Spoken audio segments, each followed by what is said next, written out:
Jai Anjaneya. Welcome to Mahabala studio. ನಿನ್ನ ಜೊತೆ ನನ್ನ ಕತೆ ಕನ್ನಡ ಸೀರಿಯಲ್ದು ಇವತ್ತಿನ ರಿವ್ಯೂ ಏನಪ್ಪಾ ಅಂದರೆ, ಅಜಿತ್ ಸದ್ಯ ಸ್ಟೇಷನಲ್ಲಿರ್ತಾರೆ. ಬಿಜಾಪುರಿಂದ ದಾಮೋದರ್ ಬಂದಿದ್ದಾರೆ ಅಂತ ಕಾನ್ಸ್ಟೇಬಲ್ ಹೇಳಿದಾಗ ಅಜಿತ್ಗೆ ಖುಷಿಯಾಗುತ್ತೆ. ಯಾರದು ಅಂತ ಸದ್ಯ ಕೇಳಿದಾಗ ಭೂಮಿ ವೀರಣ್ಣ ಕೈಗೆ ಸಿಕ್ಕಿದಾಗ ವೀರಣ್ಣ ದಾಮೋದರ್ ಮನೆ ಕಾರ್ ಡ್ರೈವರ್ ಆಗಿ ವರ್ಕ್ ಮಾಡ್ತಿದ್ರು. ಅವರಿಗೆ ಭೂಮಿ ಪೇರೆಂಟ್ಸ್ ಬಗ್ಗೆ ಗೊತ್ತಿರುತ್ತೆ ಅಂತ ಹೇಳ್ತಾನೆ ಅಜಿತ್.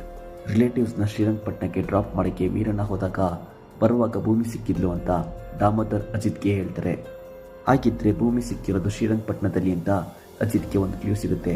ಲೇಡಿ ವೀರಣ್ಣಗೆ ಭೂಮಿನ ಕೊಡುವಾಗ ಡೈಮಂಡ್ ನೆಕ್ಲೆಸ್ ಕೊಟ್ಟಿದ್ಲು ಅಂತ ದಾಮೋದರ್ ಹೇಳ್ತಾರೆ.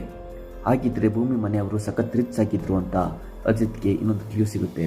ದೇವಿಯಲ್ಲಿ ಭೂಮಿ ಹತ್ರ ಹೋಗಿ ಅಂಜನಾ ನಚಿಕೇತ್ ಎಂಗೇಜ್ಮೆಂಟ್ ಸಕ್ಸಸ್ಫುಲಿ ಆಗಿದೆ, ಇದು ನಿನ್ನಿಂದಾನೆ, ಸೊ ಥ್ಯಾಂಕ್ಸ್ ಅಂತ ಹೇಳ್ತಾಳೆ. ಇನ್ನೊಂದು ಹೆಲ್ಪ್ ಆಗಬೇಕು ಅಂತ ದೇವಿಯನಿ ಕೇಳ್ತಾಳೆ. ಅಂಜನಾ ನಚಿಕೇತ್ ಮ್ಯಾರೇಜ್ ಬೇಗ ಮುಗಿಸ್ಬೇಕು, ಈ ವಿಷಯ ನೀನೇ ಮನೇಲಿ ಹೇಳು ಅಂತ ದೇವಿಯನಿ ಭೂಮಿಗೆ ಕೇಳ್ತಾಳೆ. ನೀವೇ ಹೇಳ್ಬೋದಲ್ಲ ಅಂತ ಭೂಮಿ ಕೇಳ್ತಾಳೆ. ಇಷ್ಟು ದಿನ ಅಶ್ವಿನಿನ ಮನಸ್ವಿನಿ ಅಂತ ನಂಬಿದ್ದೆ, ಬಟ್ ಇವಾಗ ಆಗ್ತಿರೋದು ನೋಡ್ತಿದ್ರೆ ಅಜಿತ್ ಹೇಳ್ತಿರೋದು ನಿಜ ಅಂತ ಅನಿಸ್ತಿದೆ.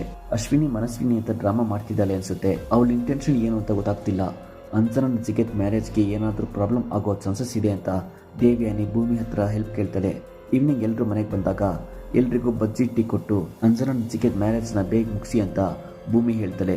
ಮೊನ್ನೆ ಇನ್ನೂ ಎಂಗೇಜ್ಮೆಂಟ್ ಆಗಿರೋದು, ಅರ್ಜೆಂಟ್ ಯಾಕೆ ಅಂತ ಅಶ್ವಿನಿ ಕೇಳ್ತಾಳೆ. 1 ಮಂತಲ್ಲೇ ಆದರೆ ನಾನು ನೋಡ್ಬೋದು ಅಂತ ಭೂಮಿ ಹೇಳ್ತಾಳೆ. ಕಾಂಟ್ರಾಕ್ಟ್ ಮ್ಯಾರೇಜ್ ಮುಗಿಯೋದಕ್ಕೆ ಇನ್ನು 1 ಮಂತ್ ಇರುತ್ತೆ. ಭೂಮಿ ಹೇಳಿದ್ ಕೇಳಿ ಎಲ್ಲರೂ ಶಾಕ್ ಆಗ್ತಾರೆ. 1 ಮಂತ್ ಆದಮೇಲೆ ಎಲ್ಲಿ ಹೋಗ್ತೀಯ ಅಂತ ಎಲ್ಲರೂ ಕೇಳ್ತಿರ್ತಾರೆ. ಅಪ್ಕಮಿಂಗ್ ಸೀನ್ ಸಖತ್ ಇಂಟ್ರೆಸ್ಟಿಂಗ್ ಇದೆ. ಫಾರ್ ಮೋರ್ ಅಪ್ಡೇಟ್ಸ್ ಮಹಾಬಲ ಸ್ಟುಡಿಯೋನ ಸಬ್ಸ್ಕ್ರೈಬ್ ಮಾಡಿ. ಜೈ ಆಂಜನೇಯ.